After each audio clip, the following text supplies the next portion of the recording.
സ്വർലോകരുടെയും ഭൂലോകരുടെയും അധോലോകരുടെയും സകല മുഴങ്കാലും മടങ്ങുവാൻ യോഗ്യനായ നമ്മുടെ ദൈവത്തിൻ്റെ നാമത്തെ ഞാൻ സ്തുതിക്കുന്നു, മഹത്വപ്പെടുത്തുന്നു. മരണത്തെ ജയിച്ച് ഉയർത്തെഴുന്നേറ്റ, ഇന്നും മഹത്വത്തിൽ ജീവിക്കുന്ന, നമ്മുടെ ദേഹം പുതുതാക്കിയിടാൻ എത്രയും വേഗം വാനമേഘങ്ങളിൽ മഹത്വത്തോടെ വെളിപ്പെടുവാനും ഇരിക്കുന്ന നമ്മുടെ കർത്താവായ യേശുക്രിസ്തുവിന്റെ നാമത്തിലുള്ള സ്നേഹവും വന്ദനങ്ങളും ഏവർക്കും ആദരവോടെ അറിയിക്കുന്നു. കർത്താവ് നമ്മെ അവിടെവിടങ്ങളിലായിട്ട് കാക്കട്ടെ, സൂക്ഷിക്കുമാറാകട്ടെ. വരുന്ന ദിവസങ്ങളിൽ പലരും യാത്രയാകുന്നു. അവരുടെയൊക്കെ യാത്രകളിൽ ദൈവം കൂടെ ഇരിക്കട്ടെ. കർത്താവിൻ്റെ വരവ് താമസമെങ്കിൽ നാളെ പല സ്ഥലങ്ങളിലും സമയങ്ങളിലുമായി നടത്തപ്പെടുന്ന സഭായോഗങ്ങളിൽ ദൈവം തൻ്റെ സാന്നിധ്യത്തെ ധാരാളമായി പകരുകയും ചെയ്യട്ടെ എന്ന് ഞാൻ ആഗ്രഹിക്കുന്നു, പ്രാർത്ഥിക്കുന്നു. ദൈവത്തിന് സ്തോത്രം. നമ്മൾ പഠിച്ചു വരുന്നത് എബ്രായർക്കുള്ള ലേഖനം 2-ാമത്തെ അധ്യായം 1 മുതൽ 4 വരെയുള്ള വാക്യങ്ങളാണ്. അതിൽ നിന്ന് പൊതുവായ ചില കാര്യങ്ങൾ പഠിച്ചതിന് ശേഷം ഇപ്പോൾ നമ്മൾ 1-ാമത്തെ വാക്യത്തിലാണ് ശ്രദ്ധ കേന്ദ്രീകരിച്ചിരിക്കുന്നത്. എബ്രായ ലേഖനം 2-ാം അധ്യായത്തിൻ്റെ 1-ാമത്തെ വാക്യം വായിച്ചുകൊണ്ട് നമുക്ക് നമ്മുടെ പഠനം പുനരാരംഭിക്കാം. 2:1. അതുകൊണ്ട് നാം വല്ലപ്പോഴും ഒഴുകിപ്പോകാതിരിക്കേണ്ടതിന് കേട്ടത് അധികം ശ്രദ്ധയോടെ കരുതിക്കൊള്ളുവാൻ ആവശ്യമാകുന്നു.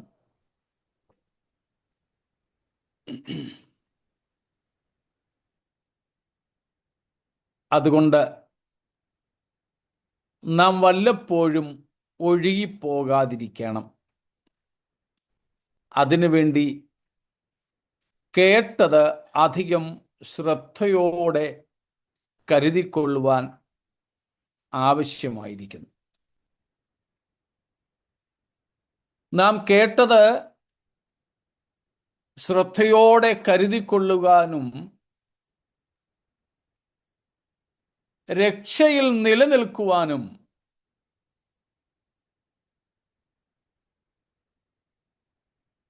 പലപ്പോഴും കഴിയാതെ പോകുന്നതിൻ്റെ കാരണങ്ങളായിരുന്നു നമ്മൾ കഴിഞ്ഞ ദിവസങ്ങളിൽ പഠിച്ചുകൊണ്ടിരുന്നത്. സ്തോത്രം.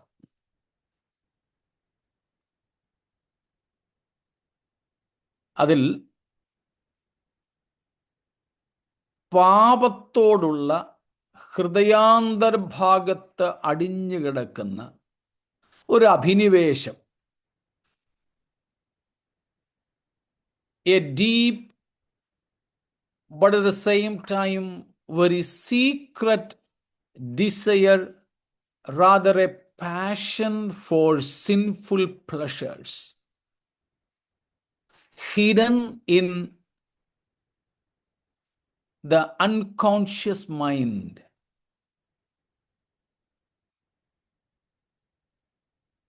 മനസ്സിൻ്റെ അടിത്തട്ടിൽ നമ്മൾ അറിയാതെ പോലും അടിഞ്ഞു കിടക്കുന്ന പാപ സ്വഭാവങ്ങൾ,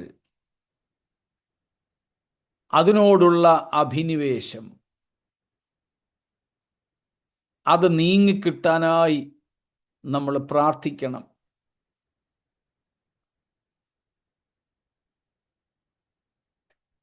പാപത്തോട് നാം വേർപെട്ട് കഴിയണം. ദോഷം വിട്ടകലുന്ന അവസ്ഥ, പാപം വിട്ടകലുന്ന അവസ്ഥ.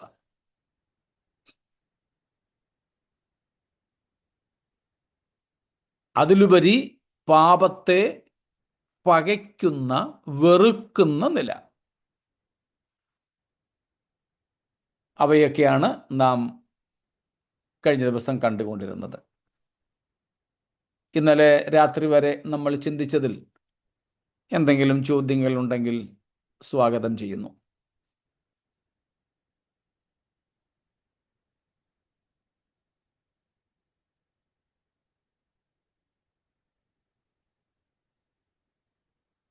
മൗനത്തിൽ നിന്ന് ചോദ്യങ്ങളില്ല എന്ന് ഞാൻ ഗ്രഹിക്കട്ടെ.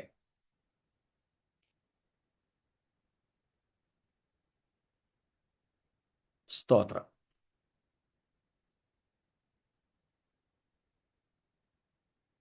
ഒന്നാമത്തെ വാക്യത്തിൽ നമ്മൾ വായിച്ചു, കേട്ടത് അധികം ശ്രദ്ധയോടെ കരുതിക്കൊള്ളണം.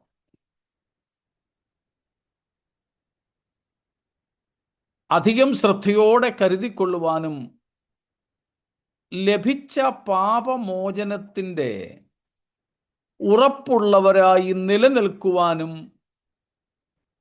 പലർക്കും സാധിക്കാറില്ല. അതിനുള്ള മറ്റൊരു കാരണം കൂടെ ഞാൻ ചൂണ്ടിക്കാണിക്കാം. സ്തോത്രം.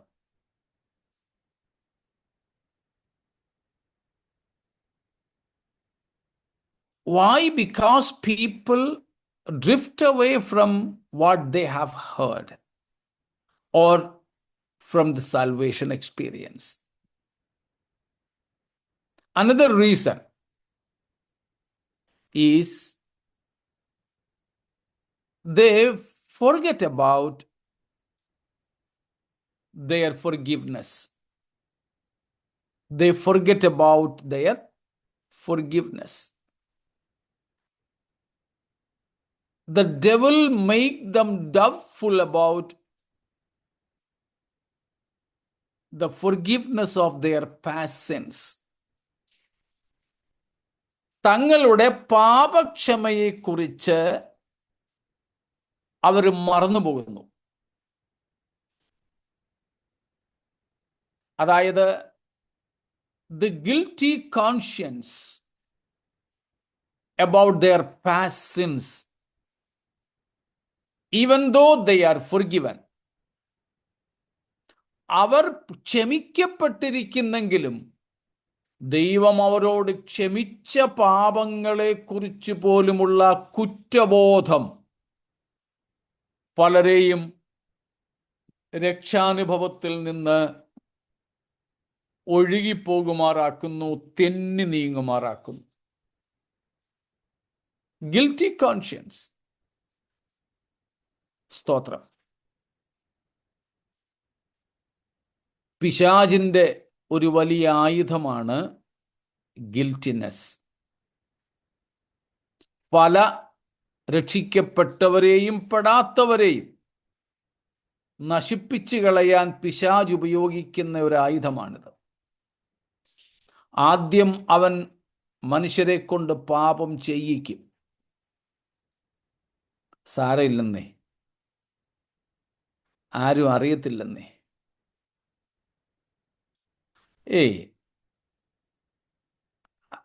അഥവാ ആരെങ്കിലും അറിഞ്ഞാൽ പിടിച്ചാൽ ഒരു സോറി പറഞ്ഞാൽ, കർത്താവിനോട് ക്ഷമ പറഞ്ഞാൽ ക്ഷമിക്കുമെന്നേ എന്നൊക്കെ ഇങ്ങനെ പറഞ്ഞ്, പൗലോസിന്റെ ഭാഷയിൽ പറഞ്ഞാൽ ഉപായത്താൽ മനുഷ്യരെ പിശാച് പാപത്തിലേക്ക് നയിക്കുന്നു. അവർ പാപം ചെയ്തു കഴിഞ്ഞാലോ വല്ല ഉത്തരവാദിത്വവും ഇവൻ ഏറ്റെടുക്കുമോ? ഒട്ടുമില്ല. ഒരു ഉത്തരവാദിത്വവും അവൻ ഏറ്റെടുക്കത്തില്ല. പകരം ഇവരുടെ അകത്ത് കുറ്റബോധം ഇങ്ങനെ കുത്തി നിറയ്ക്കും. ആദം ഹവ്വമാരെ തന്നെ നോക്കിക്കൂ. അവരെ കൊണ്ട് ദൈവം പറഞ്ഞത് കള്ളമാണെന്ന് വിശ്വസിപ്പിച്ചു.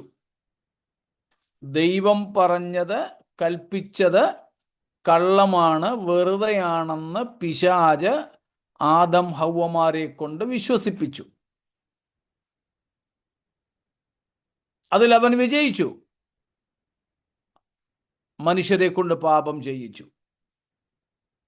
ദൈവം പറഞ്ഞത് കള്ളമാണ്, അത് സംഭവിക്കത്തില്ല, പകരം നിങ്ങളുടെ കണ്ണ് തുറക്കും, നിങ്ങൾ ദൈവത്തെ പോലെയാകും എന്നൊക്കെയുള്ള ഒത്തിരി മോഹനമായ വാഗ്ദാനങ്ങൾ കൊടുത്തു. ഇതിനെല്ലാം കൂടെ ചേർത്ത പൗലോസ് അപ്പോസ്തലൻ പറഞ്ഞത് ഉപായത്താൽ.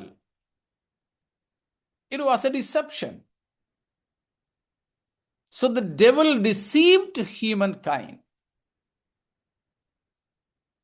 ഇത്രയൊക്കെ പറഞ്ഞ് ഇവരെ കൊണ്ട് ഇത് ചെയ്യിച്ചു കഴിഞ്ഞിട്ട് ഇവൻ ഏതെങ്കിലും തരത്തിൽ ഈ മനുഷ്യനെ സഹായിക്കാമെന്നോ? ഇല്ല.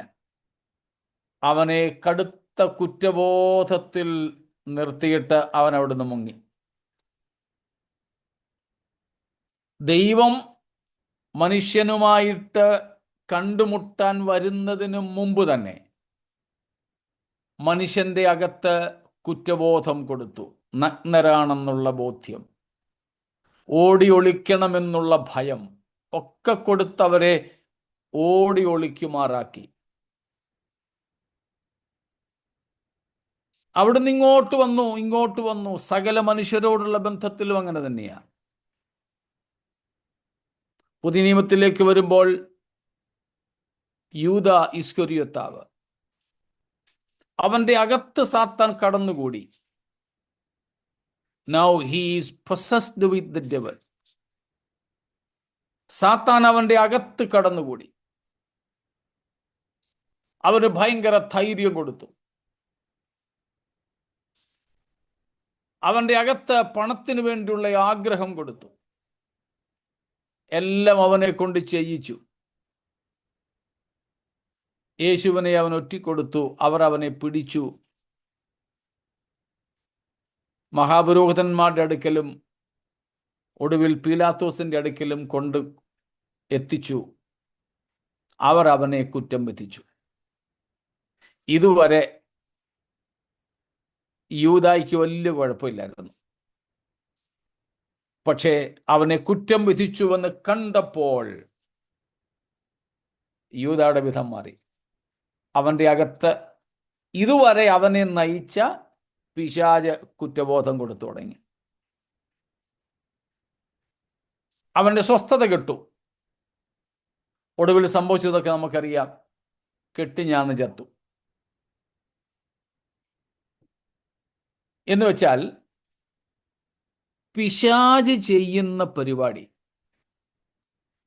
മനുഷ്യരെ കൊണ്ട് പാപം ചെയ്യിക്കും.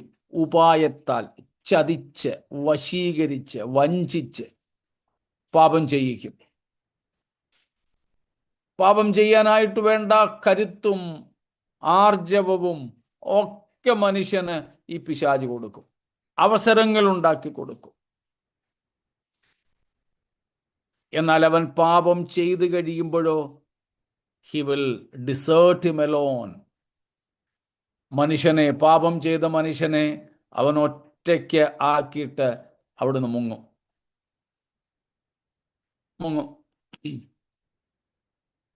പിന്നെ ഇവൻ ഒറ്റയ്ക്ക്.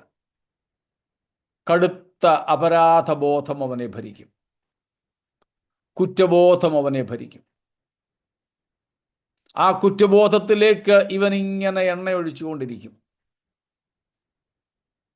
മനുഷ്യൻ കുറ്റബോധത്തിലായി, സ്വസ്ഥത നഷ്ടപ്പെട്ടവനായി, തന്നോട് തന്നെ മറ്റുള്ളവരോടും തന്നോട് തന്നെയും ഭയങ്കര വെറുപ്പും കോപവുമായി അവൻ നാശത്തിൽ നിന്ന് നാശത്തിലേക്ക് വീണുകൊണ്ടിരിക്കും. ഇത് സാത്താന്റെ വലിയൊരു തന്ത്രമാണ്. കുറ്റബോധത്തെ നാം ഒരിക്കലും പാപബോധമായി തെറ്റിദ്ധരിക്കരുത്. Guiltiness is quite different from repentance.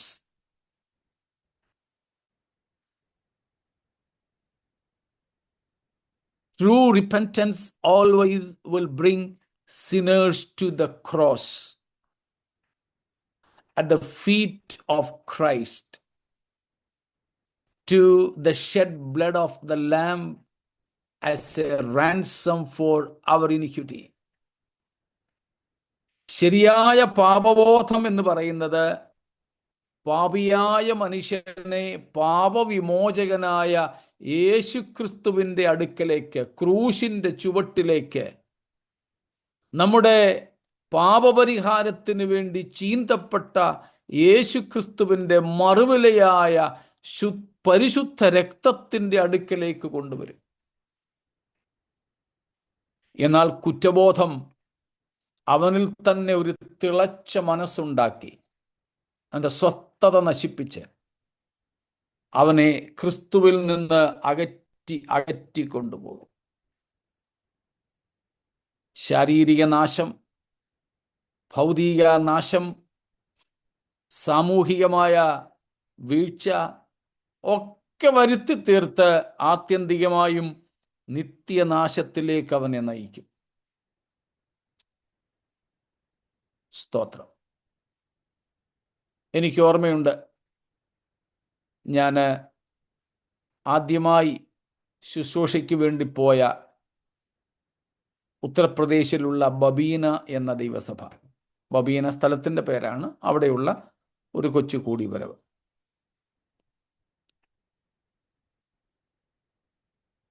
അവിടെ വർമ്മ എന്ന് പറയുന്ന ഒരു പട്ടാളക്കാരൻ തൻ്റെ കുടുംബത്തിൽ നിന്ന് ഏകനായി രക്ഷിക്കപ്പെട്ടു വന്നിരുന്നു. വളരെ ചെറുപ്പക്കാരൻ. എൻ്റെ ഓർമ്മ ശരിയെങ്കിൽ ബീഹാർ സ്വദേശിയാണ്. തൻ്റെ ഭാര്യയും ഒരു കൊച്ചു കുഞ്ഞും. ഭാര്യ ആദ്യമൊക്കെ ഭയങ്കര എതിർപ്പായിരുന്നു. പിന്നീട് എതിർപ്പ് അല്പം കുറഞ്ഞു. ഈ സഹോദരൻ ഭയങ്കര താല്പര്യത്തോടെ സഭായോഗങ്ങളിൽ സംബന്ധിച്ചു കൊണ്ടിരുന്നു. ഞാൻ അവിടെ ചെന്ന ശേഷം ഇദ്ദേഹത്തെ യോഗങ്ങളിൽ അങ്ങനെ കണ്ടിട്ടില്ല. വീട്ടിൽ പോയും ഓഫീസിൽ പോയും ഞങ്ങൾ കണ്ടിട്ടുണ്ട്. പച്ചവെള്ളം, ദാഹജലം എടുത്താൽ കുടിക്കാൻ വേണ്ടി പോലും പ്രാർത്ഥിച്ചിട്ടേ കുടിക്കൂ. അത്രയ്ക്ക് വിശ്വാസവും ഒക്കെയുള്ള ഒരു സഹോദരൻ. പക്ഷേ സഭായോഗങ്ങളിൽ നിന്നും ഞങ്ങളിൽ നിന്നും അദ്ദേഹം അകലുന്നതായിട്ട് ഞങ്ങൾക്ക് തോന്നി. ഒടുവിൽ ഒരു ദിവസം അദ്ദേഹത്തോട് വളരെ വ്യക്തിപരമായിട്ട് തുറന്ന് സംസാരിച്ചപ്പോൾ അദ്ദേഹത്തിന് വിശ്വാസം കുറഞ്ഞിട്ടില്ല, അന്യദൈവങ്ങളിൽ വിശ്വാസം ഉണ്ടായിട്ടില്ല, യേശുക്രിസ്തുവിനോട് വെറുപ്പോ സഭയോടോ സഭയിലുള്ള ആരോടുമോ യാതൊരു പ്രയാസങ്ങളില്ല. യേശുക്രിസ്തുവിനെ കുറിച്ചൊക്കെ അപ്പോഴും പണ്ടത്തെ പോലെ തന്നെ ഉന്നതമായ ചിന്തകൾ മാത്രമേ ഉള്ളൂ. പിന്നെന്താ പ്രശ്നം? പറഞ്ഞു, ഭയങ്കര കുടിയനും സ്മോക്കറും പുകവലിക്കാരനുമായിരുന്നു താൻ. അതെല്ലാം വിട്ടിട്ടാണ് കർത്താവിലേക്ക് വന്നത്. പിന്നെ ചോദിച്ചപ്പോൾ പറഞ്ഞു, പ്രശ്നം മറ്റൊന്നുമല്ല, ഞാൻ ഒരു പുകവലിച്ചു. ഒരു പ്രത്യേക സമ്മർദ്ദത്തിൽ തണുപ്പ് കാലത്തെ ഒരു നൈറ്റ് ഡ്യൂട്ടിയിൽ ഞാൻ ഒരു പുകയെടുത്തു. ആ പുക വലിച്ചതിന് ശേഷം ഇദ്ദേഹത്തിൻ്റെ മനസ്സിൽ ഭയങ്കര കുറ്റബോധം. ഇല്ല പാസ്റ്റർ, ഇനിയും എനിക്ക് കർത്താവിൻ്റെ സന്നിധിയിലേക്ക് വരാൻ പറ്റില്ല. ഞാൻ യേശുവിനെ ഇങ്ങനെ അപമാനിച്ചു, അങ്ങനെ അപമാനിച്ചു എന്നൊക്കെ പറഞ്ഞ് ഭയങ്കരമായ ആ ഒരു പുകവലി നിമിത്തം തൻ്റെ മനസ്സിലുണ്ടായ ഉഗ്രമായ ആ ബോധം. ഞാൻ അവിടെ 2 വർഷം ഉണ്ടായിരുന്നു. അദ്ദേഹം അതുവരെയും പിന്നെ കർത്താവിലേക്ക് വന്നിട്ടില്ല. ഇപ്പോഴെനിക്കറിയില്ല അദ്ദേഹത്തിൻ്റെ സ്ഥിതിയെക്കുറിച്ചൊന്നും. റിട്ടയറൊക്കെ ആയി കാണും. ഞാൻ പലപ്പോഴും ഓർക്കും, താൻ രക്ഷിക്കപ്പെട്ടു, സ്നാനപ്പെട്ടു, കർത്താവിനെ അറിഞ്ഞു, വളരെ തീക്ഷ്ണതയോടെ ദൈവസന്നിധിയിലേക്ക് വന്നു. പക്ഷേ ഒരു പ്രത്യേക സമയത്ത് അദ്ദേഹം ഒരു പുക വലിച്ചു. ഞാനത് നിസ്സാരവൽക്കരിക്കുകയല്ല.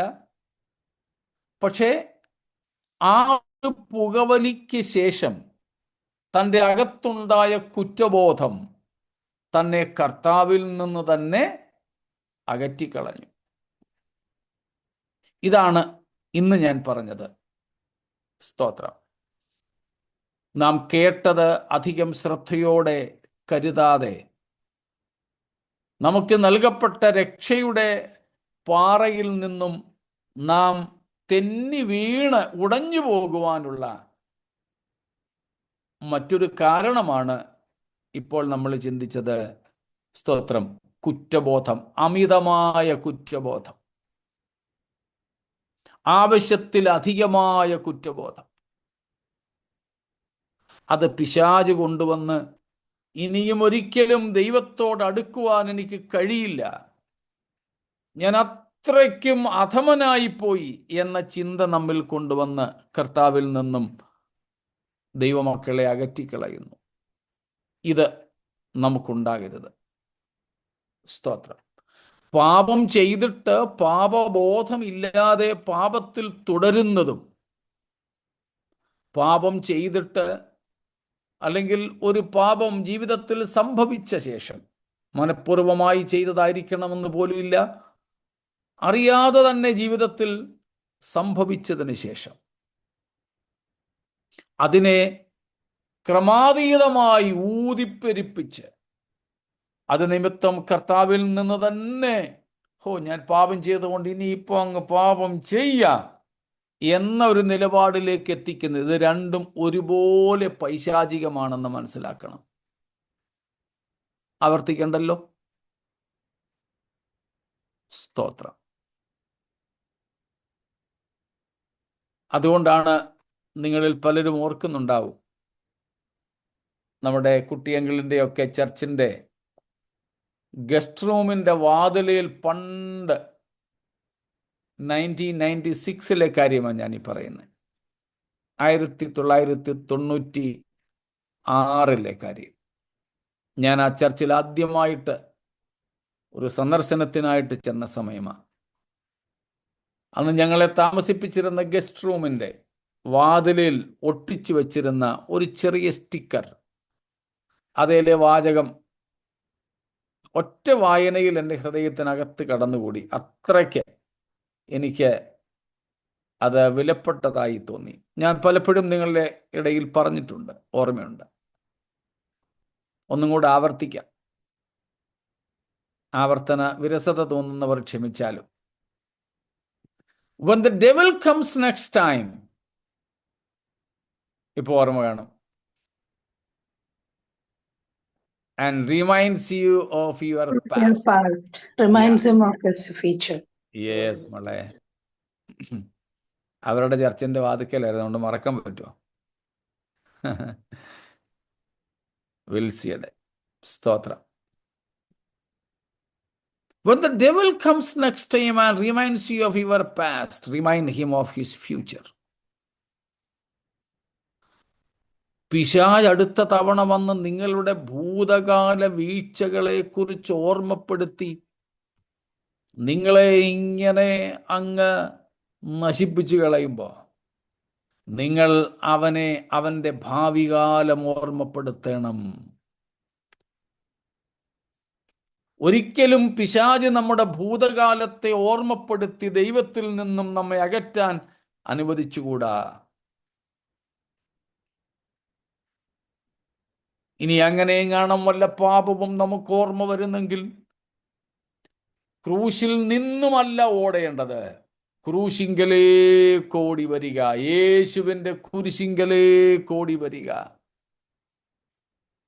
എത്ര വലിയ പാപഭാരവുമായി നടക്കുന്നവർക്കും എത്ര രഹസ്യപാപങ്ങളുടെ ഭാണ്ഡം ചുമ്മുന്നവർക്കും കർത്താവിൻ്റെ അടുക്കലേക്ക് ഓടി വരുവാൻ സാധ്യതയുണ്ട്. അവൻ നമ്മെ കൈവിടില്ല. ആത്മാർത്ഥമായി വേണമെന്ന് മാത്രം. ഹൃദയാന്തർഭാഗത്തു നിന്നും നാം നമ്മുടെ പാപങ്ങളെ കർത്താവിനോട് അംഗീകരിക്കുന്നെങ്കിൽ, ഏറ്റുപറയുന്നെങ്കിൽ, ഉപേക്ഷിക്കുന്നെങ്കിൽ നമ്മുടെ പാപത്തിൻ്റെ കുറ്റം ക്ഷമിച്ച് നമ്മെ വിമോചിപ്പിക്കുവാൻ നമ്മുടെ ദൈവം വിശ്വസ്തനാണ്. സ്തോത്രം. അതുകൊണ്ട് 130 സങ്കീർത്തനക്കാരൻ പറയുന്നത്, യഹോവേ, അകൃത്യങ്ങൾ ഓർമ്മ വെച്ചാൽ കർത്താവേ ആറ് നിലനിൽക്കും, എങ്കിലും നിന്നെ ഭയപ്പെടുവാൻ തക്കവണ്ണം നിന്റെ പക്കൽ വിമോചനമുണ്ട്. സ്തോത്രം. നമ്മുടെ പാപങ്ങൾ എത്ര കടും ചുവപ്പായിരുന്നാലും യേശുവിൻ്റെ ക്രൂശിലെ ചോര കൊണ്ട്, ആ പുണ്യാഹ രക്തം കൊണ്ട് അത് ഹിമം പോലെ വെളുപ്പിക്കും. ഇന്നും ആ രക്തം നമുക്ക് ലഭ്യമാണ്, നമുക്ക് പര്യാപ്തമാണ്. സ്തോത്രം. അതുകൊണ്ട് പിശാച് നമ്മുടെ മുൻകഴിഞ്ഞ പാപങ്ങളെക്കുറിച്ച് ഓർമ്മപ്പെടുത്തി കുറ്റബോധം തന്ന് അപരാധബോധത്തിൽ നമ്മെ തളച്ചിടുവാൻ അനുവദിക്കരുത്. മുൻകഴിഞ്ഞ പാപങ്ങളുടെ ക്ഷമ നാം മറന്നുകളയരുത്. സ്തോത്രം. മറന്നുകളയരുത്.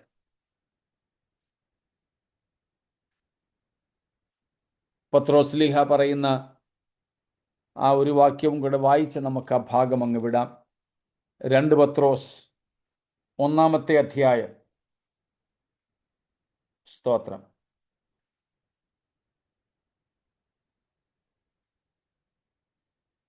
അതിൻ്റെ 9-ാമത്തെ വാക്യം.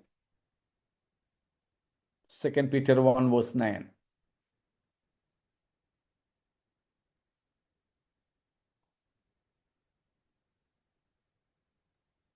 അവയില്ലാത്തവനോ കുരുടനത്രേ, അവൻ ഹ്രസ്വദൃഷ്ടിയുള്ളവനും തന്റെ മുമ്പിലത്തെ പാപങ്ങളുടെ ശുദ്ധീകരണം മറന്നവനും തന്നെ. സ്തോത്രം. അതിൻ്റെ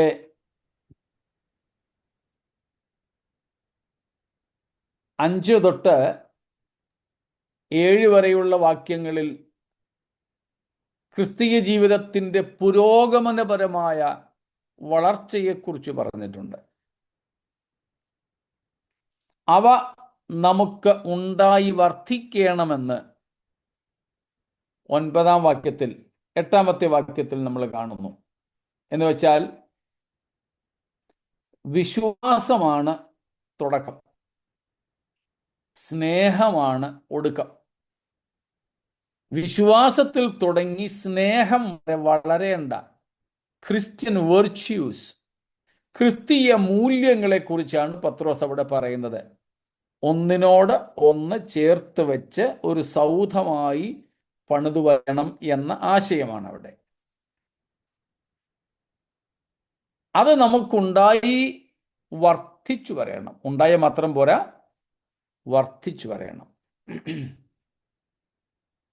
അങ്ങനെയാണെങ്കിൽ നമ്മുടെ കർത്താവായ യേശുക്രിസ്തുവിൻ്റെ പരിജ്ഞാനത്തിൽ നമ്മൾ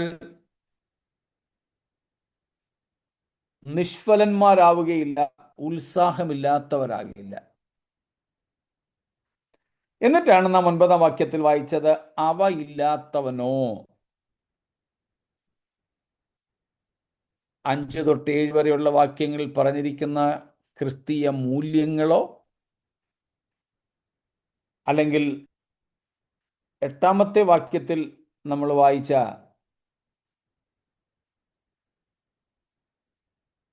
ഉത്സാഹവും ഫലമുള്ള അവസ്ഥകളും ഇല്ലാതിരിക്കുന്നവൻ, അതാണ് 9-ാം വാക്യം. അവ ഇല്ലാത്തവനോ കുരുടനത്രേ. കുരുടൻ അർത്ഥം നമുക്കറിയാമല്ലോ, നീളം കുറഞ്ഞയാളെന്നല്ല, കണ്ണ് കാണാത്തയാളെന്ന അർത്ഥം. ഹ്രസ്വദൃഷ്ടിയുള്ളവനാണ്.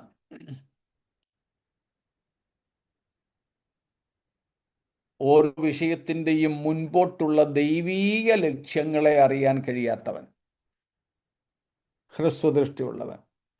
എന്നിട്ടാണ് പറയുന്നത്, അവൻ തൻ്റെ മുമ്പിലത്തെ പാപങ്ങളുടെ ശുദ്ധീകരണം മറന്നുകളഞ്ഞവനാണ്. ഇത് സാത്താൻ ചിലപ്പോൾ ചെയ്യിക്കും. നമ്മുടെ ഏറ്റുപറഞ്ഞ് ഉപേക്ഷിച്ച് കർത്താവ് ക്ഷമിച്ച പാപങ്ങളെ ചിലപ്പോൾ ഇവൻ ഇങ്ങനെ ഓർമ്മപ്പെടുത്തിയിട്ട് കർത്താവിങ്കിൽ നിന്നും രക്ഷണ്യ അനുഭവത്തിൽ നിന്നും നമ്മെ ഇവൻ വീഴ്ത്തിക്കളയുവാനിടയുണ്ട്. അതിന് നാം അനുവദിക്കരുത്. എല്ലായ്പ്പോഴും നമ്മുടെ മനസ്സിൽ ഇങ്ങനെ തിളച്ച് തിളച്ച് നിൽക്കേണ്ട കാര്യമാണ്, I am a forgiven sinner, I am forgiven, I am cleansed, I am redeemed, I am bought with a price. എപ്പോഴും നമ്മുടെ മനസ്സിൽ ഈ കാര്യങ്ങൾ ഇങ്ങനെ തിളച്ച് തിളച്ച് നിൽക്കണം. എന്താ? ഞാൻ ക്ഷമിക്കപ്പെട്ടവനാണ്. കർത്താവിൻ്റെ ബഹുവിധമായ പാപങ്ങളെ ക്ഷമിച്ചു. ഐ ആം redeemed, ഞാൻ വീണ്ടെടുപ്പ് പ്രാപിച്ചയാളാണ്. I am bought with a price, ഞാൻ വിലയ്ക്ക് വാങ്ങപ്പെട്ട വ്യക്തിയാണ്. സ്തോത്രം.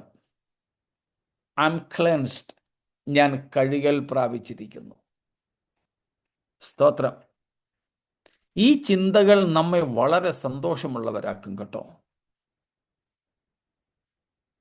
Praise the Lord. കൂടെ വരുന്നുണ്ടല്ലോ. എപ്പോഴും നാം പാപക്ഷമ പ്രാപിച്ചവരാണ്, കഴുകൽ പ്രാപിച്ചവരാണ്, ശിക്ഷാവധി ഒഴിഞ്ഞുപോയവരാണ്. സ്തോത്രം. ശിക്ഷാവധി ഒഴിഞ്ഞുപോയവരാണ്. Praise God. ആ ഒരു ബോധം നമ്മെ ഭരിക്കണം. ആ ഒരു ബോധം നമ്മെ ഭരിച്ചാൽ നമുക്ക് എന്തൊരു സന്തോഷമായിരിക്കും അല്ലേ? സ്തോത്രം. എന്തൊരു സന്തോഷമായിരിക്കും. ഏതാനും ആഴ്ചകൾക്ക് മുമ്പ് ഞാൻ വായിച്ച ഒരു പത്രവാർത്തയുണ്ട്. സൗദി അറേബ്യയിൽ ഒരു സ്വദേശിയായ ചെറുപ്പക്കാരനെ മറ്റൊരാൾ കൊന്നു. അവിടെയൊക്കെ നിയമം കഠിനമാണല്ലോ. അതുകൊണ്ട് ഈ കൊലപാതകിയെയും പരസ്യമായിട്ട് ഓപ്പണായിട്ട് കൊല്ലാൻ വിധി വന്നു. സുപ്രീം കോടതിയും രാജാവും വരെ അത് ശരിവെച്ചു. കൊല്ലാൻ വേണ്ടി കൈയൊക്കെ പുറകിൽ കെട്ടി ഗൗണൊക്കെ ധരിപ്പിച്ച് പൊതുസ്ഥലത്ത് കൊണ്ടുവന്നു. നൂറുകണക്കിന് ആയിരക്കണക്കിന് ജനത ഈ കാഴ്ച കാണാൻ വേണ്ടി വന്നുകൂടി. അവിടുത്തെ രീതിയാണല്ലോ അത്. നമ്മളൊക്കെ ഇപ്പം വാർത്തകളിൽ കണ്ടിട്ടുണ്ട്. കൗണ്ട് ഡൗൺ തുടങ്ങി. 10, 9, 8, ഇനി ഏതാണ്ട് 3-4 മിനിറ്റ് മാത്രം. അപ്പോഴിതാ ഈ മനുഷ്യൻ കൊന്ന ആ ചെറുപ്പക്കാരൻ്റെ പിതാവ് ഓടി വരുന്നു. വേണ്ട വേണ്ട, ഞാൻ ക്ഷമിച്ചിരിക്കുന്നു എന്നും പറഞ്ഞു. വെടിവെക്കാനോ വെട്ടാനോ ഒക്കെ തയ്യാറായി നിന്നവരെല്ലാവരും സ്തബ്ധരായി. ഓടി വന്ന് ആ വീട്ടുകാരൊക്കെ കൂടി ഈ മനുഷ്യനെ അങ്ങ് വളഞ്ഞു. ഇയാളെ കൊല്ലരുത്, ഞങ്ങൾ ക്ഷമിച്ചിരിക്കുന്നു. ആ മനുഷ്യനെ കൊലക്കയറിൽ നിന്ന് അല്ലെങ്കിൽ കൊലമരത്തിൽ നിന്നും മരണത്തിനും അയാൾക്കുമിടയിൽ 2-3 മിനിറ്റ് മാത്രം ദൂരമുണ്ടായിരിക്കെ പുറത്തു കൊണ്ടുവന്നെങ്കിൽ ആ മനുഷ്യന്റെ സന്തോഷം പറഞ്ഞറിയിക്കാൻ പറ്റുമോ? നമുക്ക് ഊഹിക്കാവുന്നതാണോ? സ്തോത്രം. അങ്ങനെയെങ്കിൽ നിത്യമരണത്തിൽ നിന്ന് നമ്മുടെ കർത്താവായ യേശുവിൻ്റെ കാൽവറിയിലെ ചോരയാൽ നമ്മെ കഴുകി വെടിപ്പാക്കിയിരിക്കുന്നുവെങ്കിൽ, പാപക്ഷമ നമ്മുടെ അകത്ത് തന്നിരിക്കുന്നെങ്കിൽ, ആ ഒരു ബോധ്യം നമ്മെ എല്ലായ്പ്പോഴും സന്തോഷത്തിൻ്റെ തിമിർപ്പിൽ നിർത്തുന്നതായിരിക്കും. Praise God. സ്തോത്രം. ദൈവത്തിന് സ്തോത്രം. അപ്പോൾ ഇങ്ങനെ പാപത്തിൻ്റെ കുറ്റം, ഇതുപോലെ വേറെയും പലതും ഉണ്ടെങ്കിലും ആ ഭാഗങ്ങൾ ഞാൻ ഇവിടെ നിർത്തുന്നു. ഇത്രയും പറഞ്ഞതിൽ നിന്ന് എന്തെങ്കിലും ചോദ്യങ്ങളുണ്ടോ?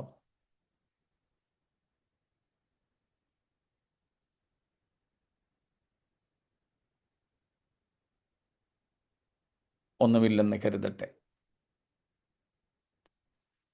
തിരികെ നമുക്ക് 1-ാം വാക്യത്തിലേക്ക് പോകാം. എബ്രായർ 2:1 നമ്മോട് വായിച്ചു. അതുകൊണ്ട് വല്ലപ്പോഴും ഒഴുകിപ്പോകാതിരിക്കേണ്ടതിന്. 2 പ്രധാനപ്പെട്ട പദങ്ങളാണ് നമ്മൾ അവിടെ നിന്നും കണ്ടുകൊണ്ടിരിക്കുന്നത്. ഒന്ന്, നമ്മൾ ഇന്നലെ രാത്രി ഏറ്റവും ഒടുവിൽ പറഞ്ഞു നിർത്തി, ടേക്ക് ഹീഡ്.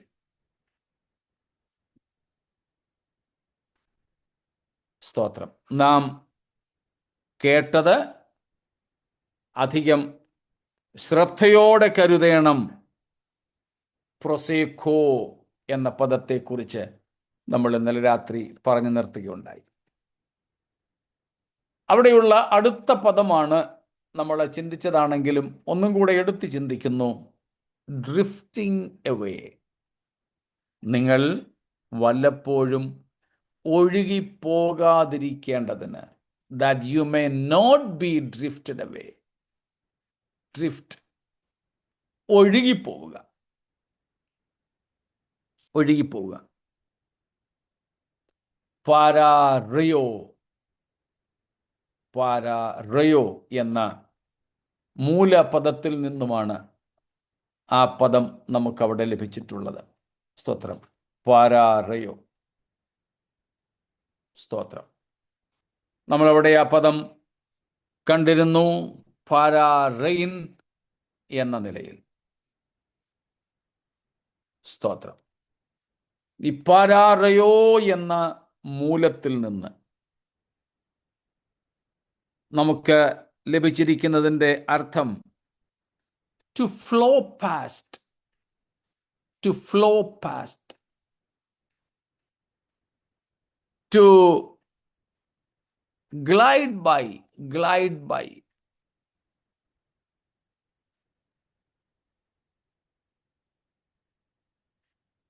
ഒഴുകിപ്പോവുക, തെന്നിപ്പോവുക. സ്തോത്രം. പാരാ, PARA, പാരാ, ഒരു വസ്തുവിനാൽ, ബൈ എന്നാണ് അർത്ഥം. ബൈ. Rheo, RHEO, rheo. റയോയുടെ അർത്ഥം ടു ഫ്ലോ, ടു ഫ്ലോ, ഒഴുകുക, ഒഴുകുക.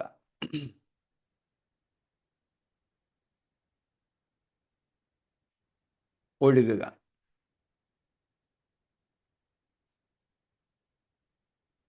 ഒരു വ്യക്തി ഒഴുകിപ്പോവുക. എന്താ ഒഴുകിപ്പോവുക? ഒരു വ്യക്തി ഒഴുകിപ്പോവുക എന്ന് പറഞ്ഞാൽ വീണു പോവുക എന്നർത്ഥം, മാറിപ്പോവുക എന്നർത്ഥം, അകന്നു പോവുക എന്നർത്ഥം. സ്തോത്രം. Flowing away, going away.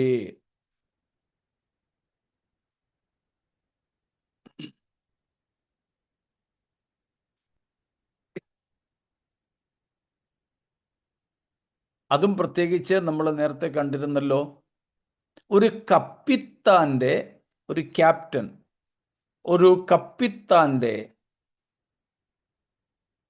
അശ്രദ്ധ കൊണ്ട് ഒഴുകിപ്പോകുന്ന ഒരു കപ്പൽ, തുറമുഖത്ത് ഇട്ടിരുന്ന ഒരു കപ്പല, കടലിലൊന്നും ആയിരുന്നില്ല, തുറമുഖത്ത് തന്നെ കിടന്നിരുന്ന ഒരു കപ്പൽ ഒരു സുപ്രഭാതത്തിൽ അവിടുന്ന് എവിടെയോ ഒഴുകിപ്പോയിരുന്നു. കാരണം അശ്രദ്ധ കൊണ്ട് ഈ ക്യാപ്റ്റൻ ഈ കപ്പലിനെ നങ്കൂരമിട്ട് ഉറപ്പിച്ചില്ല. Because of carelessness, this captain could not anchor the ship, even though it was at the port. തുറമുഖത്തായിരുന്നു. സ്തോത്രം. പക്ഷേ ശ്രദ്ധിച്ചില്ല.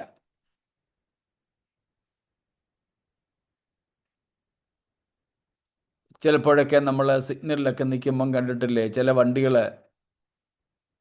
പുറകോട്ടിങ്ങ് പോരും. അതിലിരിക്കുന്ന ആൾ അറിയുന്നില്ല. പുറകെ നിർത്തിയിരിക്കുന്ന വണ്ടി ഹോണടിയോടെ ഹോണടി. ഇവിടെയൊക്കെ എത്ര ഹോൺ അടിച്ചാലും ആരും അത്ര ശ്രദ്ധിക്കത്തില്ല. ഇവിടെ എപ്പോഴും ഹോണടിയല്ലേ, അതുകൊണ്ട് ശ്രദ്ധിക്കത്തില്ല. പക്ഷേ വണ്ടി ഇങ്ങനെ തന്നെ ഇങ്ങ് പോരുക, ഒഴുകി ഇങ്ങ് പോരുക. നിർത്തിയിട്ടിരിക്കുന്ന വണ്ടിയാ.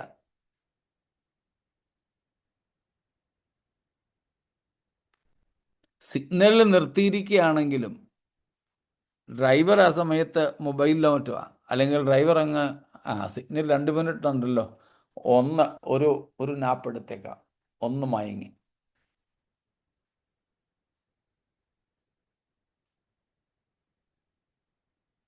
അപ്പം അതാണ് ഇവിടുത്തെ അർത്ഥം.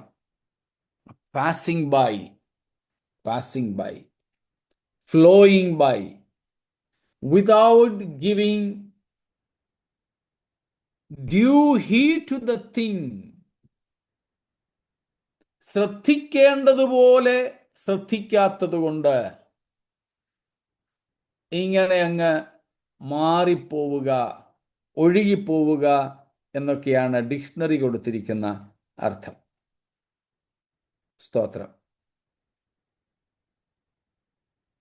അപ്പം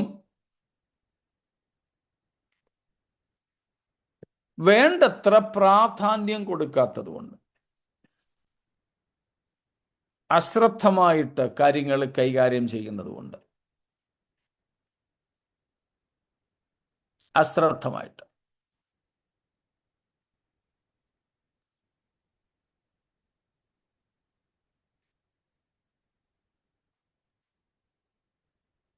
ചിലപ്പോൾ നമ്മളെ വീട്ടിൽ തന്നെ കൊണ്ടുവന്ന് പാർക്ക് ചെയ്തിരിക്കുന്ന വണ്ടി ചിലപ്പം ഈ നിരപ്പുള്ള സ്ഥലമൊക്കെ ആണെങ്കിൽ വലിയ കുഴപ്പമില്ല, അവിടെ കിടക്കും. അല്ലെങ്കിൽ ചിലപ്പോൾ അവിടുന്നും ഇത് ഉരുണ്ടു മാറും. അങ്ങനെയൊക്കെയുള്ള അപകടങ്ങൾ പലതും സംഭവിച്ചിട്ടുള്ളത് നമുക്കറിയാം. അപ്പോൾ അശ്രദ്ധ കൊണ്ട് ഉണ്ടാകുന്ന നഷ്ടം അതും ചെറുതല്ല. ഇവിടെ ഏറ്റവും വിലയുള്ളതാണ് നഷ്ടപ്പെടാൻ പോകുന്നത്. അശ്രദ്ധ കൊണ്ടാണ്. നഷ്ടപ്പെടേണ്ടത് കൊണ്ടല്ല, അശ്രദ്ധ കൊണ്ട്. അത് സംഭവിക്കരുത്. ക്രിസ്തു എന്ന രക്ഷയുടെ പാറയിൽ ദൈവം നമ്മെ നിർത്തിയിരിക്കുന്നു. നാം ശ്രദ്ധിച്ചില്ലെങ്കിൽ ഏത് നിമിഷവും വീണുപോകാം. രക്ഷയുടെ പാറയിലാണ്. സ്തോത്രം. നാം കേട്ടത് അധികം ശ്രദ്ധയോടെ കരുതിക്കൊണ്ടേ പറ്റൂ. Here comes the human responsibility to continue in the salvation experience. Human responsibility. രക്ഷയുടെ വിഷയത്തിൽ 2 കാര്യങ്ങൾ നാം എപ്പോഴും ശ്രദ്ധിക്കണം. ഒന്ന്, ഡിവൈൻ സോവറിറ്റി. 2, human responsibility. രക്ഷയുടെ വിഷയത്തിൽ നമ്മൾ ഏറെ ശ്രദ്ധിക്കേണ്ട രണ്ട് കാര്യങ്ങൾ. ഒന്ന്, ദൈവത്തിൻ്റെ സർവാധിപത്യം, ദൈവത്തിൻ്റെ പരമാധികാരം. രണ്ട്, മനുഷ്യന്റെ ഉത്തരവാദിത്വം. ദൈവം പരമാധികാരിയാണ്. ദൈവം ലോകസ്ഥാപനത്തിന് മുമ്പ് എന്നെ തിരഞ്ഞെടുത്തു. എൻ്റെ പേര് ജീവന്റെ പുസ്തകത്തിൽ എഴുതി. എന്നെ ദൈവം നേരത്തെ കണ്ടു, മുൻ നിയമിച്ചു എന്നൊക്കെ പറഞ്ഞ് നമുക്ക് നിരുത്തരവാദിത്വപരമായി ജീവിപ്പാൻ അനുവാദമില്ല. നമ്മുടെ രക്ഷയിൽ, നമ്മുടെ തിരഞ്ഞെടുപ്പിൽ, നമ്മുടെ വിളിയിൽ ഒക്കെ ദൈവത്തിൻ്റെ പരമാധികാരം ഉള്ളപ്പോൾ തന്നെ നമ്മുടെ ഉത്തരവാദിത്വവും നമുക്ക് നിറവേറ്റിയേ പറ്റൂ. നമ്മുടെ ഉത്തരവാദിത്വവും നമുക്ക് നിറവേറ്റിയേ പറ്റൂ. സ്തോത്രം.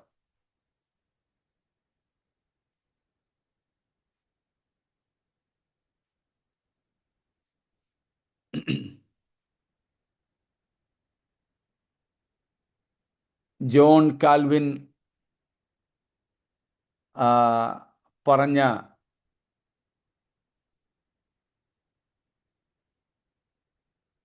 ചില ഉപദേശ കാര്യങ്ങളെക്കുറിച്ച്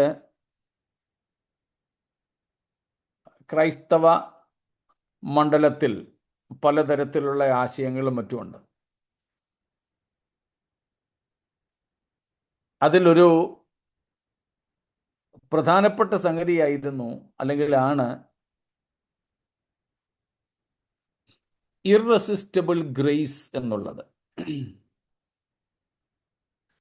ഇർറെസിസ്റ്റബിൾ ഗ്രേസ്.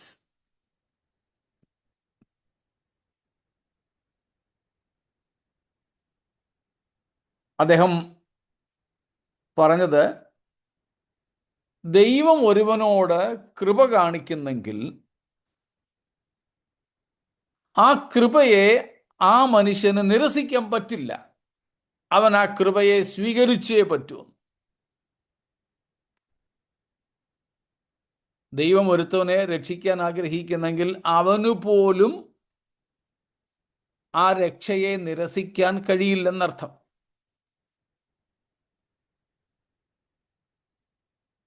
എന്നാൽ ഇവിടെ നാം കാണുന്നത് അതിൽ നിന്നും വ്യത്യസ്തമായ ഒരാശയമാണ്. എന്ന് വെച്ചാൽ,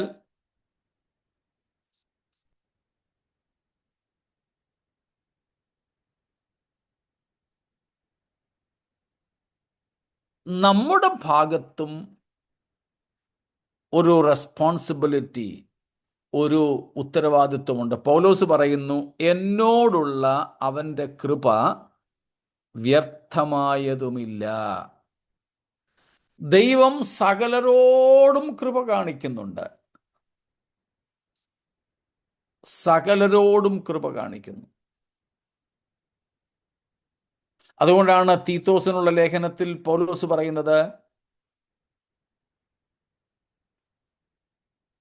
2-ാം അധ്യായം 11-ാമത്തെ വാക്യം എടുത്തെങ്കിലും ഒന്ന് വായിച്ചോളൂ. എൻ്റെ മാത്രം ശബ്ദം നിങ്ങൾ കേൾക്കുകയാണല്ലോ.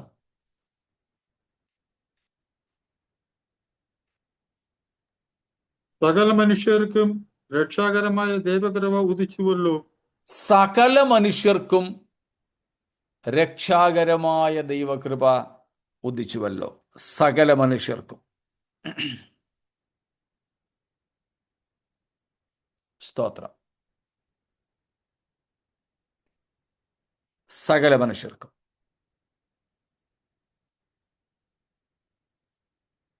ഇപ്പൊ ദൈവത്തിന്റെ കൃപ സകലർക്കും ഉണ്ട്. എന്നാൽ ചിലർ അതിനെ എന്ത് ചെയ്യുന്നു?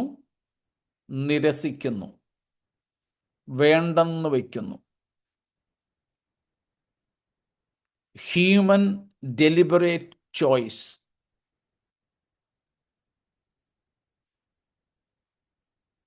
നമ്മൾ നേരത്തെ വായിച്ചിട്ടുണ്ട്.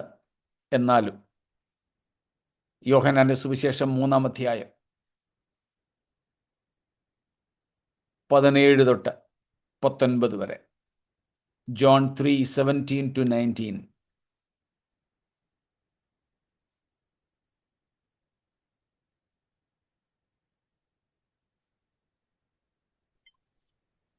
ദൈവം തന്റെ പുത്രനെ ലോകത്തിൽ അയച്ചത് ലോകത്തെ വിധിപ്പാനല്ല, ലോകം അവനാൽ രക്ഷിക്കപ്പെടുവാനത്രേ. അവനിൽ വിശ്വസിക്കുന്നവന് ന്യായവിധിയില്ല. വിശ്വസിക്കാത്തവന് ദൈവത്തിന്റെ ഏകജാതനായ പുത്രന്റെ നാമത്തിൽ വിശ്വസിക്കായ്കയാൽ ന്യായവിധി വന്നു കഴിഞ്ഞു. ന്യായവിധി എന്നതോ വെളിച്ചം ലോകത്തിൽ വന്നിട്ടും മനുഷ്യന്റെ പ്രവൃത്തി ദോഷമുള്ളതാകയാൽ അവർ വെളിച്ചത്തെക്കാൾ ഇരുളിനെ സ്നേഹിച്ചത് തന്നെ. ഡെലിബറേറ്റ് ചോയ്സ് ആണ് ഇവിടെ. ഒടുവിലത്തെ വാക്യം മാത്രമേ നമ്മളിപ്പോൾ എടുക്കുന്നുള്ളൂ. എന്താണ് ന്യായവിധി? വെളിച്ചം ലോകത്തിൽ വന്നു, എന്നിട്ടും മനുഷ്യർ വെളിച്ചത്തേക്കാൾ ഇരുളിനെ സ്നേഹിച്ചു. മനഃപൂർവമായി പാപത്തെ പ്രിയപ്പെട്ടു. മനഃപൂർവമായി അവർ ഇരുളിനെ തെരഞ്ഞെടുത്തു. അത് മതി എന്ന് വയ്ക്കുകയാണ് അവർ. സ്തോത്രം. ദൈവത്തിൻ്റെ കൃപ അവർക്കുണ്ട്. പക്ഷേ അവരോടുള്ള ദൈവത്തിൻ്റെ കൃപയെ അവര് വ്യർത്ഥമാക്കി, വേണ്ടെന്ന് വെച്ചു, തള്ളിക്കളഞ്ഞു.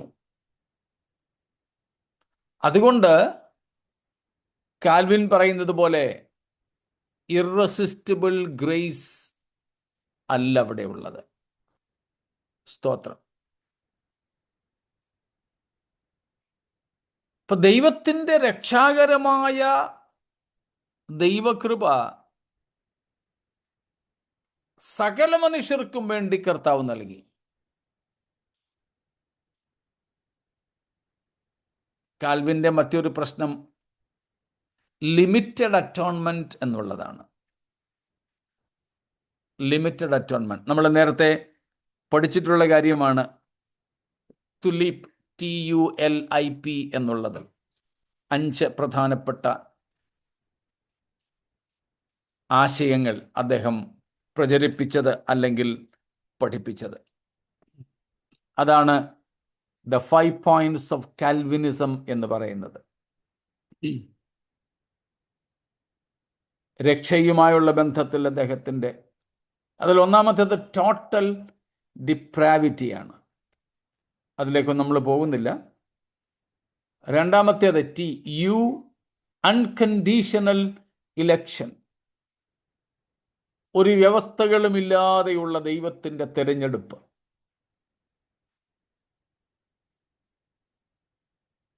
അതെ, നമ്മളെ തിരഞ്ഞെടുക്കാൻ ദൈവത്തിനൊരു വ്യവസ്ഥയുമില്ല. അതുകൊണ്ടാണ് ലോകസ്ഥാപനത്തിന് മുമ്പേ, നമ്മൾ ജനിക്കുന്നതിന് മുമ്പേ കർത്താവ് നമ്മളെ തിരഞ്ഞെടുത്തത്. Limited atonement, Christ death specifically secured the salvation for the elect. ആ തിരഞ്ഞെടുക്കപ്പെട്ടവർക്ക് വേണ്ടി മാത്രമാണ് ക്രിസ്തു മരിച്ചതെന്നുള്ള ഒരു ആശയം അവിടെയുണ്ട്. തിരുവെഴുത്ത് പക്ഷേ അങ്ങനെയല്ല പറയുന്നത്. കർത്താവ് പറയുന്നു, വചനം പറയുന്നത്, ഒരുവൻ എല്ലാവർക്കും വേണ്ടി മരിച്ചു. എല്ലാവർക്കും വേണ്ടി. സ്തോത്രം. എന്നാൽ നമ്മളിപ്പം വായിച്ച യോഹന്നാന്റെ സുവിശേഷത്തിലെ ഭാഗം പോലെ എല്ലാവരും അതെന്ത് ചെയ്യുന്നില്ല? ഉൾക്കൊള്ളുന്നില്ല, കൈക്കൊള്ളുന്നില്ല. സ്തോത്രം. കൈക്കൊള്ളുന്നില്ല.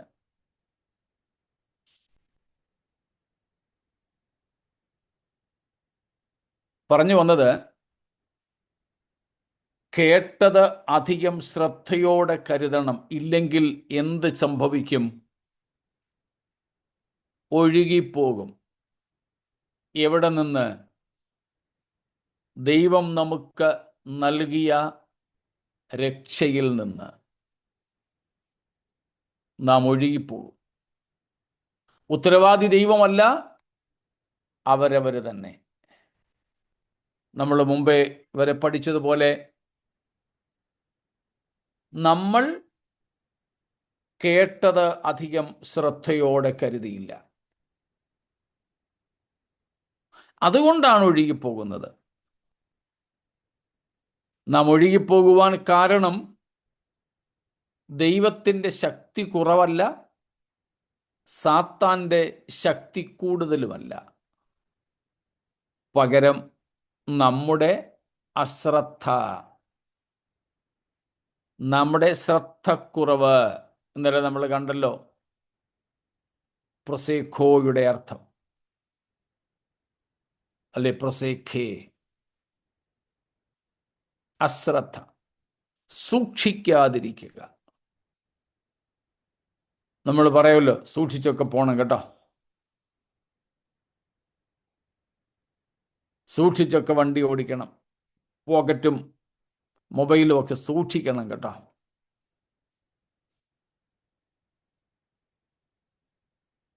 അപ്പോൾ നമ്മുടെ സൂക്ഷ്മതക്കുറവ്, നമ്മുടെ അശ്രദ്ധ, അതിൻ്റെ മറ്റു ഭാഗമാണ്, മറ്റൊരു പദമാണ്, അതിൻ്റെ വിപരീതമായ പദമാണ് അശ്രദ്ധ, അസൂക്ഷ്മത. Our carelessness. If we take our spiritual life for granted, there is possibility to slip away from the salvation experience. സ്തോത്രം. അപ്പോൾ വീണുപോയവരുണ്ട്. നാം നിലനിൽക്കേണ്ടവരാണ്, വീണു പോകേണ്ടവരല്ല. വീണു പോകുന്നവരുടെ കൂട്ടത്തിലുമല്ല നാം ആയിരിക്കേണ്ടത്. Human responsibility and human response in salvation. ദൈവം തൻ്റെ പരമാധികാരത്തിൽ സൗജന്യദാനമായി സകല മനുഷ്യർക്കും നൽകിയിരിക്കുന്ന രക്ഷയുടെ വിഷയത്തിൽ നമ്മുടെ ഉത്തരവാദിത്വം, മാനുഷിക ഉത്തരവാദിത്വത്തെക്കുറിച്ചാണ് പറഞ്ഞിരിക്കുന്നത്. ഈ മാനുഷിക ഉത്തരവാദിത്വത്തെക്കുറിച്ച് പറഞ്ഞത് കൊണ്ട് രക്ഷ ദാനമല്ലാതെയാകുന്നില്ല, രക്ഷ വിശ്വാസത്താൽ അല്ലാതെയാകുന്നില്ല, രക്ഷ ക്രിസ്തുവിൻ്റെ ക്രൂശുമരണത്താൽ മാത്രമല്ലാതെ ആകുന്നില്ല. പറയുന്ന കാര്യം മനസ്സിലാവുന്നുണ്ടോ? ഈ രണ്ട് ആശയങ്ങൾ ഇന്ന് നമ്മുടെ ഇടയിൽ വളരെ ശക്തമായ യുദ്ധം നടത്തുന്നത് കൊണ്ടാണ് ഞാൻ ഈ കാര്യം എടുത്തു പറഞ്ഞിരിക്കുന്നത്. പ്രായോഗിക ക്രിസ്തീയ ജീവിതത്തിലെ ഉത്തരവാദിത്വങ്ങളെക്കുറിച്ച് പറഞ്ഞാൽ അതിനെ ലീഗലിസം എന്ന മുദ്ര കുത്തുന്ന ഒരു വിഭാഗം നമ്മുടെ മധ്യത്തിലുണ്ട്. ആവർത്തിക്കുന്നു, ക്രിസ്തീയ ജീവിതത്തിലെ ഉത്തരവാദിത്വങ്ങളെക്കുറിച്ച് പറഞ്ഞാൽ അത് ന്യായപ്രമാണ യുഗത്തിലേക്കുള്ള തിരിച്ചുപോക്കാണ്, ലീഗലിസമാണെന്ന് മുദ്ര കുത്തുന്ന ഒരു പ്രവണത നമ്മുടെ ഇടയിൽ ഇന്ന് വർദ്ധിച്ചു വരുന്നുണ്ട്. ഇവിടെ യേശുക്രിസ്തുവിൻ്റെ ക്രൂശുമരണത്തോടൊപ്പം നമ്മുടെ രക്ഷയ്ക്കോ പാപമോചനത്തിനോ മറ്റെന്തെങ്കിലും കൂടെ വേണമെന്നല്ല പറയുന്നത്.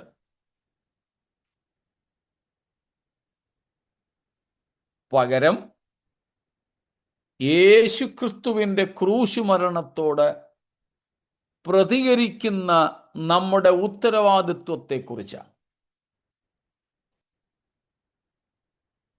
നാം നിരുത്തരവാദികളല്ല. നമ്മുടെ രക്ഷയെ സംബന്ധിച്ച് നമുക്ക് ഉത്തരവാദിത്വമുണ്ട്. ദൈവത്തിൻ്റെ പരമാധികാരമുള്ളപ്പോൾ തന്നെ നമ്മുടെ ഉത്തരവാദിത്വവും മറക്കരുത്. നമ്മുടെ ഉത്തരവാദിത്വമാണ് ഇപ്പോൾ നമ്മൾ പഠിക്കുന്ന 2-ാമത്തെ അധ്യായം എബ്രായ ലേഖനത്തിൻ്റെ 1 തൊട്ട് 4 വരെയുള്ള വാക്യങ്ങളിൽ നിന്ന്. എന്തൊക്കെയാണ് നമ്മുടെ ഉത്തരവാദിത്വം? What are the human responsibilities to the sovereign free gift of salvation? ദൈവത്തിൻ്റെ പരമമായ രക്ഷയുടെ സൗജന്യദാനത്തോട് മനുഷ്യർ പുലർത്തേണ്ട ഉത്തരവാദിത്വം എന്തൊക്കെയാ? ഈ 4 വാക്യങ്ങളിൽ നിന്ന്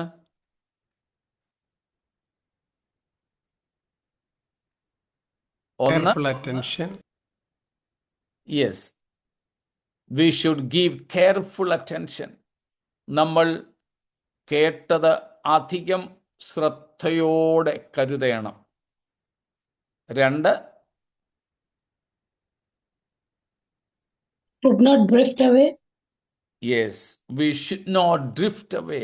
നാം ഈ രക്ഷയിൽ നിന്ന്, വചനത്തിൽ നിന്ന് ഒഴുകിപ്പോകരുത്. 3,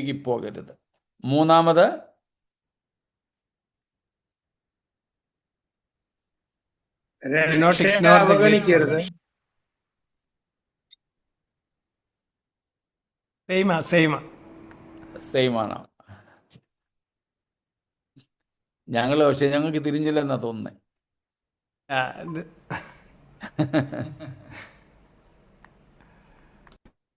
Do not ignore the great salvation. Yes, ഇത്ര വലിയ രക്ഷയെ ഗണ്യമാക്കാതെ പോകരുത്. Do not ignore or neglect. 2 കാര്യം കൂടെ എങ്കിലും ഉണ്ട് അവിടെ. 4-മതൊരെണ്ണം,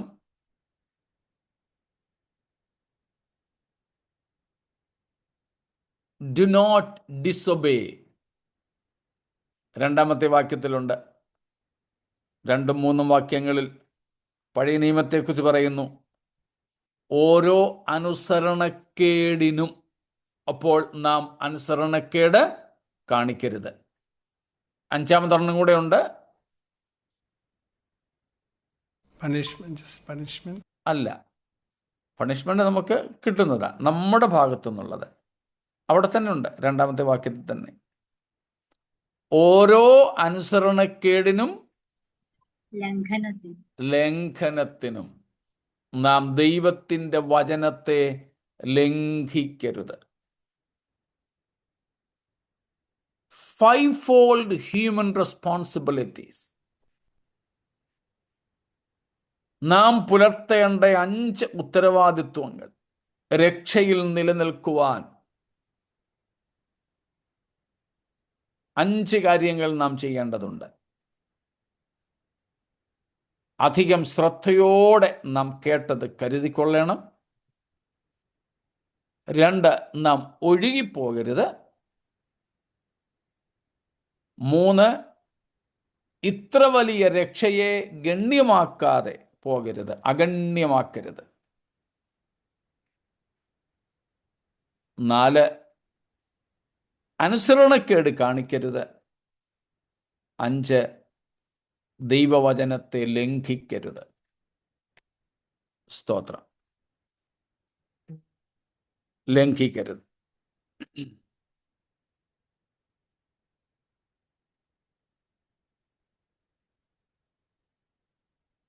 ഈ 5 ഉത്തരവാദിത്വങ്ങൾ എങ്കിൽ കർത്താവ് നമുക്ക് നൽകിയ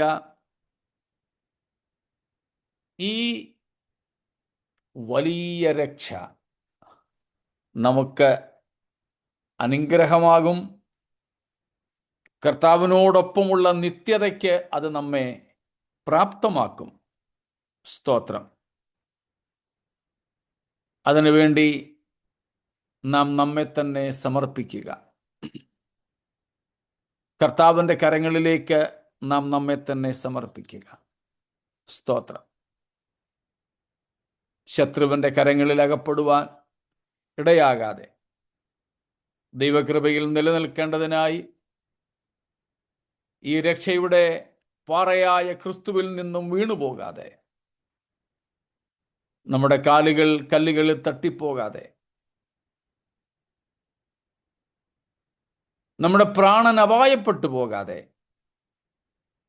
കർത്താവിൻ സുരക്ഷിതരായിരിക്കാൻ ഈ വചനങ്ങൾ നമുക്ക് അനുഗ്രഹമാകട്ടെ.